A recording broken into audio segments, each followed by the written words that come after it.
Take a quick pause. Did you know that over 90% of you watching haven't hit the subscribe button yet? If you're enjoying this video, take a second to subscribe and hit the like button. It helps us bring you more gripping stories every day. Also, we'd love to know where you're watching from. Drop your city in the comments so we can see how far our stories are reaching. Your support really keeps us going. Now, let's jump back into the video. I remember the day everything started spiraling out of control. It felt like it was just yesterday, even though it had been months. It all began with what seemed like a harmless comment, a passing remark from Clarice, my wife, while we were sitting in the living room of our small but cozy apartment.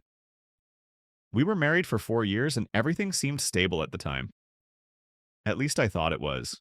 Clarice was 27 and I was 30. We had built a life together. I ran a successful jewelry business with my brothers while she owned and managed a cafe. Our lives were entwined in a way that felt secure. We had our routines, our little moments.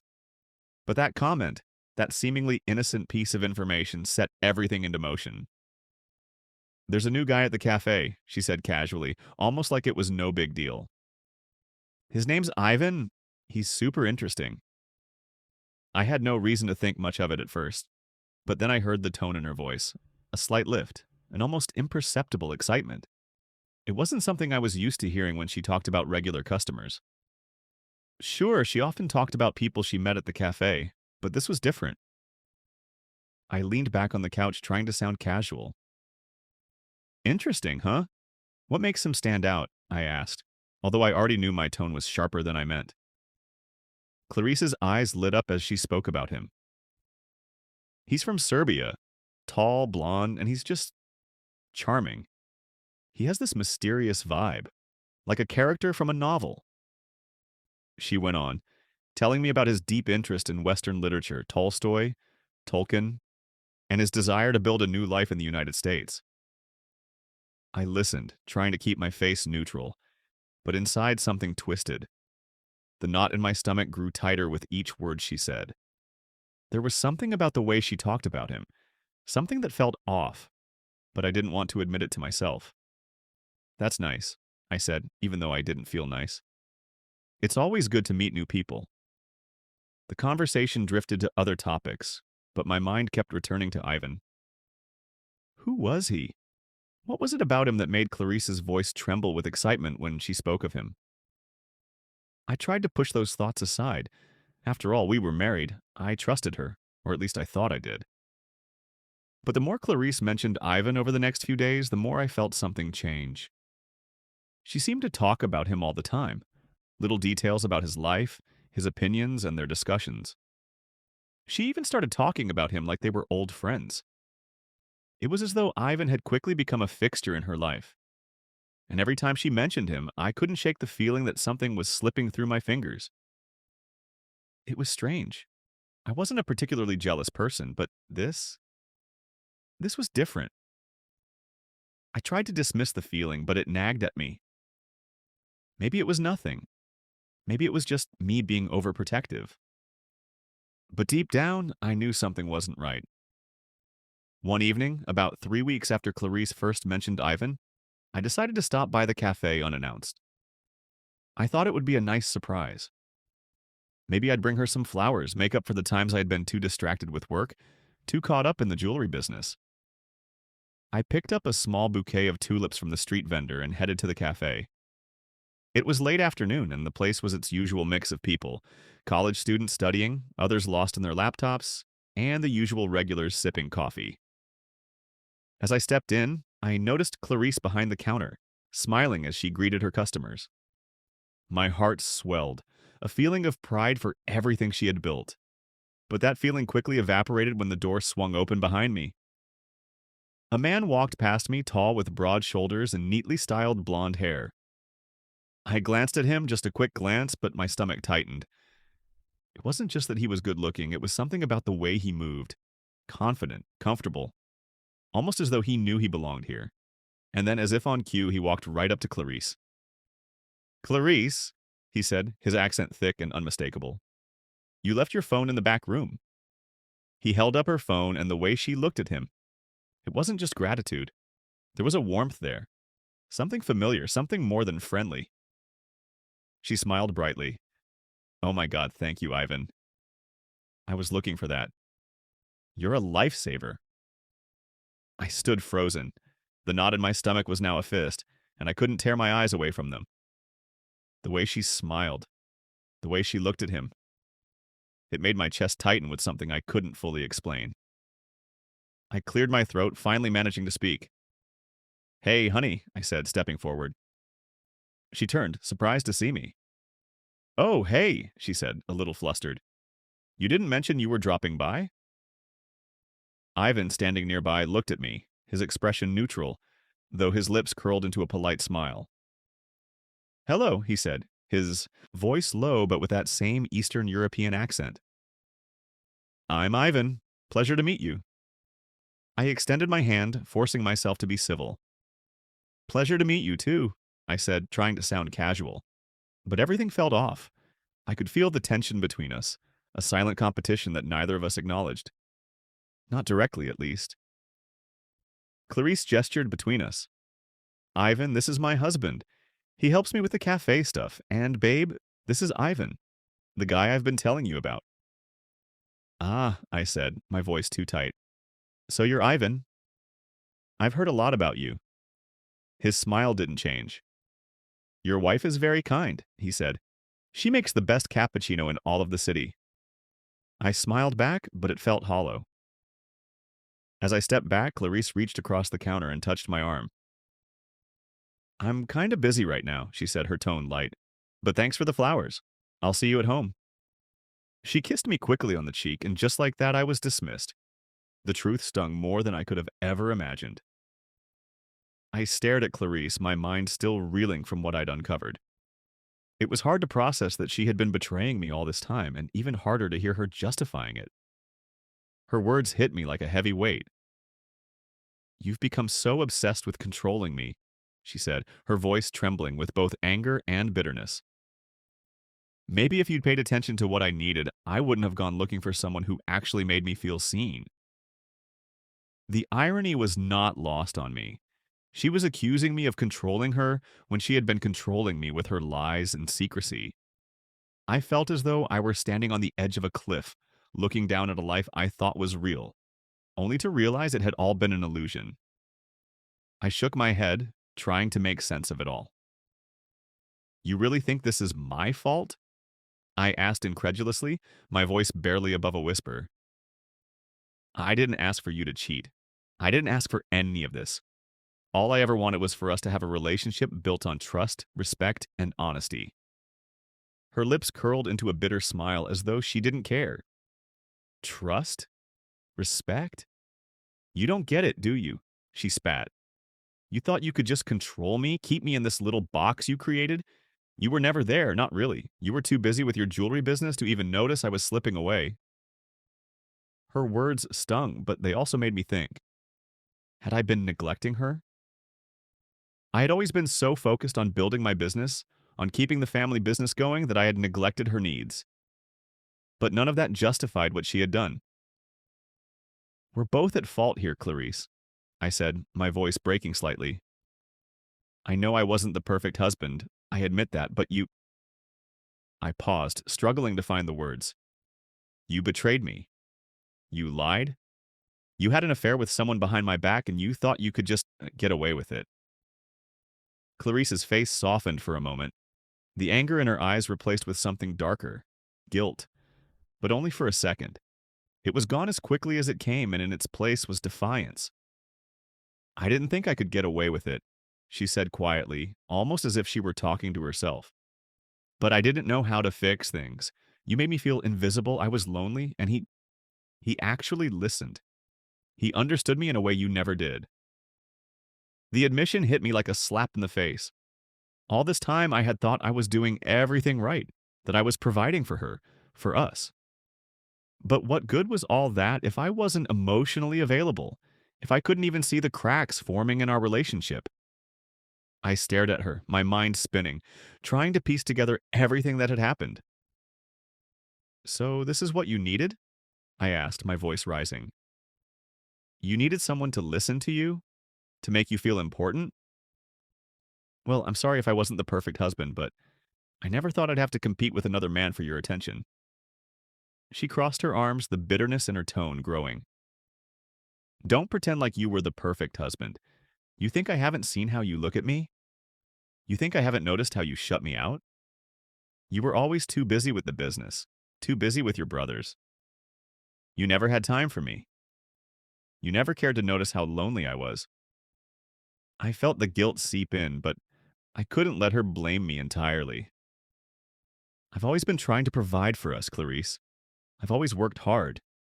I wanted us to have a good life, but I guess I didn't realize how far we were drifting apart. I never imagined you'd go behind my back with someone else. You should have told me, Clarice. We could have talked. We could have figured this out. She shook her head as though the idea was laughable. And what? You think I could talk to you about this? You'd have told me I was being dramatic or that I was imagining things. You never listened when I talked about my dreams, my passions. I needed someone who would listen, who would care. The silence that hung between us was suffocating. I didn't know what to say anymore. There was no going back. The trust had been shattered, and no amount of words could fix it. I never thought it would come to this, I said softly, more to myself than to her. But I guess it has. And now I don't know what to do. Clarice didn't respond. She just stood there staring at me, her expression unreadable. We were both standing at the crossroads of our marriage, and neither of us knew which path to take. After a long pause, I spoke again, my voice shaking. What now, Clarice? Do we even try to fix this? Or is it too late? She seemed to consider the question for a moment, and then, almost reluctantly, she spoke. I don't know. Maybe it's too late. Maybe we've already broken beyond repair. Her words felt like a knife to the heart, but I knew deep down that she was right. Something had been broken in our marriage, and no matter how much I wanted to fix it, I wasn't sure it could be mended. My heart felt heavy as Clarice's words lingered in the air, each one a painful reminder of where we had gone wrong. The silence stretched out, thick and suffocating, as we both stood there in the kitchen, neither of us knowing exactly how to bridge the gap between us. I had spent so much of my energy focusing on building my business, on securing our future, that I failed to see what was happening right in front of me, what was slipping through my fingers. I never meant for you to feel invisible, I said, the words tasting foreign on my tongue. I had been so consumed by my own pursuits that I had ignored the simple acts of kindness, the small gestures of affection that could have reminded Clarice that I still cared, that I still saw her for who she was. Not just the woman who ran the cafe or the one who helped with the rent, but the woman I had fallen in love with years ago. Clarice finally raised her eyes to meet mine. There was a hint of vulnerability there, something that hadn't been there in a long time. I know you didn't, she said, her voice softer now, almost apologetic. But it wasn't just about the compliments or the small things, John. It was about feeling like I was being heard, like I had a voice that mattered outside of all the roles I play in your life. I needed to feel like I mattered to you. I could feel the weight of her words crushing me. She had been trying to tell me this for so long, but I hadn't listened. It wasn't just about being seen in the physical sense. It was about being emotionally seen, valued, and understood. I had failed her in that regard. I'm sorry, I whispered, taking a tentative step toward her. I'm so sorry, Clarice. I didn't realize how much I was shutting you out. I thought that by providing for us, by building something we could be proud of, I was showing you that I loved you. But I was wrong. I wasn't listening to your needs, your desires. I wasn't there for you the way you needed me to be. For a long moment, Clarice said nothing. She just stood there, her arms still crossed over her chest, but I could see the tension in her shoulders start to ease. Maybe there was still a chance for us after all. Maybe we could rebuild the foundation that had cracked under the weight of miscommunication and unmet needs. You're right, John, she finally said, her voice trembling ever so slightly. We've both messed up. I shouldn't have let things get so far without talking to you about how I felt. I should have been more open with you instead of turning to someone else to fill the gaps. I let myself get lost in something that wasn't real, and I shouldn't have done that. My throat tightened. I could feel the tears threatening to come, but I fought them back. This wasn't the time for that. There were things that still needed to be said, things that needed to be resolved.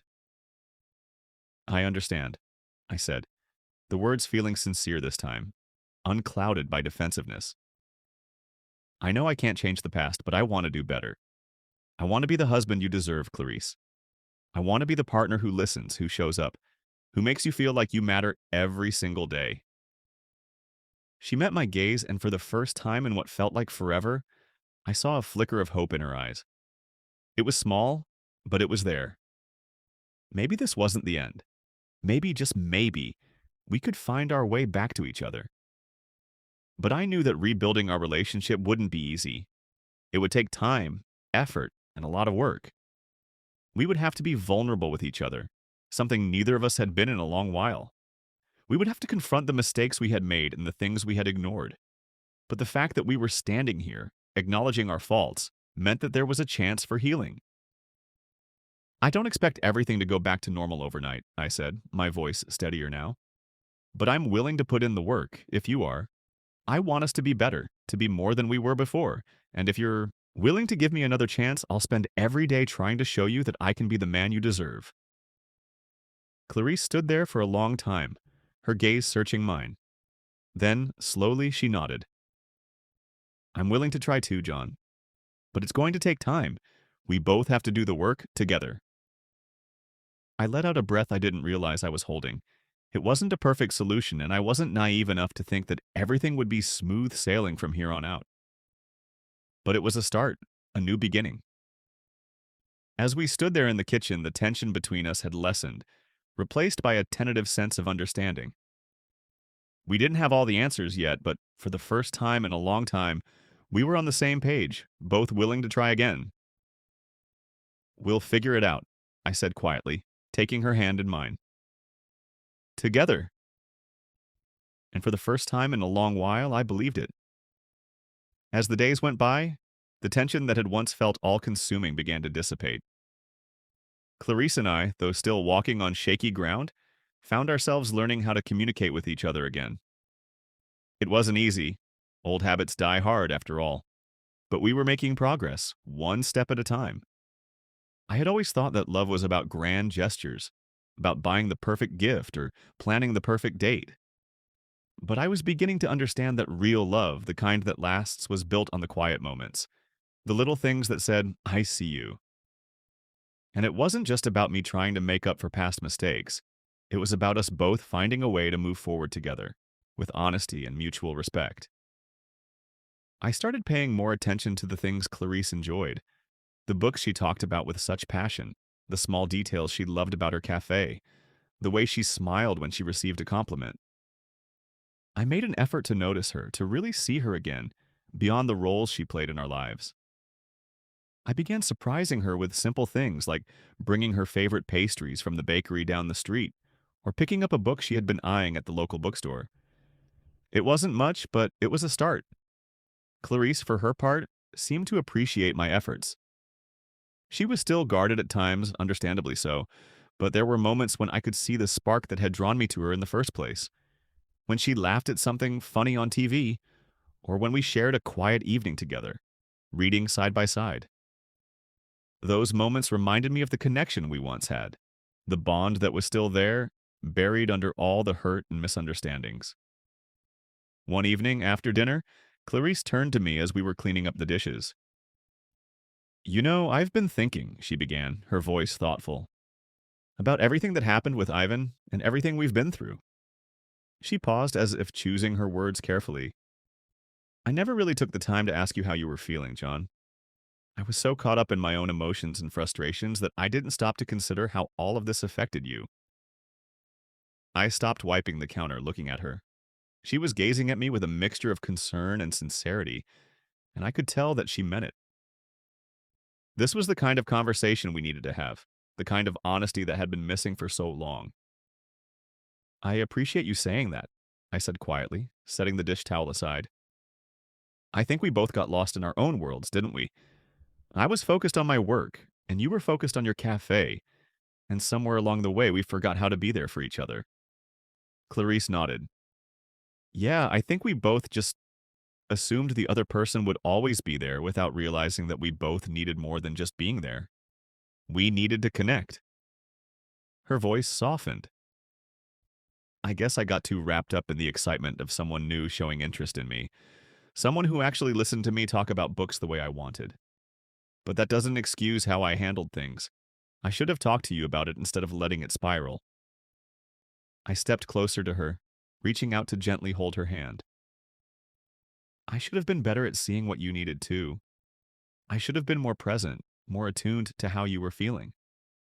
I thought I was doing everything right by focusing on the business, but I was wrong. I should have been putting more energy into us. There was a long pause before Clarice spoke again, her voice soft but steady. You know, I think one of the hardest things for me was feeling like I wasn't important anymore. Like the things that mattered to me, my dreams, my passions, didn't even register with you. I'm not blaming you, but I think I started to feel like I was just someone who was there, doing what I had to do, instead of someone you truly cared for. My heart ached at her words, and I pulled her into an embrace, not caring that we had dishes still piled in the sink. In that moment, I realized how much I had taken her for granted, how much I had allowed her to feel invisible. I had focused so much on making sure everything around us was perfect that I forgot to check in on the most important part of our lives, our relationship. I'm so sorry, I whispered into her hair. I never meant for you to feel that way. You matter to me more than anything, Clarice, and I want to make sure you feel that every single day. She sighed softly against me, her body relaxing into mine.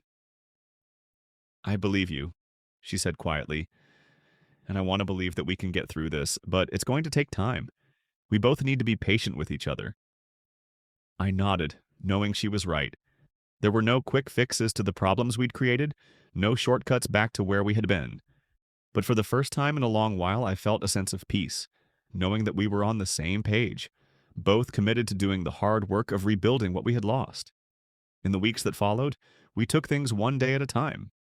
I started helping Clarice more with the cafe, taking an active role in the business rather than staying locked away in the world of jewelry. We began to have conversations again, real conversations about our hopes, our fears, and our dreams. I took more time to listen to her, to hear what she was saying, not just with her words, but with her heart.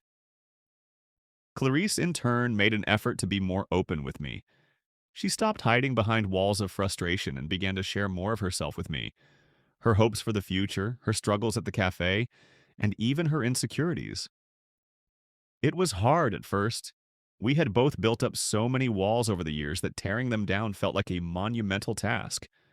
But slowly those walls started to crumble, and with each piece that fell away, we found ourselves growing closer. One evening, as we sat together in the living room, sipping wine and reminiscing about the early days of our relationship, Clarice looked at me with a smile that made my heart swell. Do you remember our first date? She asked, her eyes twinkling with the same mischievous glint they had when we first met. I chuckled, the memory still vivid in my mind. Of course, you wore that red dress, and we went to that tiny Italian restaurant. You laughed at my terrible attempts at Italian, and I tried to impress you by ordering in the worst accent possible. You still laughed at me. She grinned, her fingers tracing the rim of her glass. I remember thinking how charming you were, even though your accent was, well, not Italian. She paused, her expression softening. But I also remember feeling like you were someone I could trust, someone I could see a future with. I reached out, taking her hand in mine, feeling a sense of connection and warmth that I had been craving for so long. I still want that future, Clarice. A future where we support each other, where we build something that's just ours, not just the things around us. I don't want to take you for granted again. Her smile deepened, and I could see the flicker of hope that had once been buried in her eyes. I want that too, she said softly. I just need to know that we're both in this together, that we're committed to making it work. We are, I replied without hesitation. We're in this together. And for the first time in a long time, I truly believed it. As time went on, Clarice and I continued to rebuild our relationship, one small step at a time. The walls between us that had once seemed insurmountable began to fall, and we learned to appreciate the quiet moments just as much as the grand ones. We found new ways to connect and communicate, understanding that love is more about growth and understanding than perfection. We weren't perfect, and we knew there would still be challenges ahead, but for the first time in a long time, we were genuinely looking forward to facing them together. If you enjoyed this story, don't forget to like, subscribe, and leave a comment. What do you think is the most important part of a relationship? Let me know your thoughts below.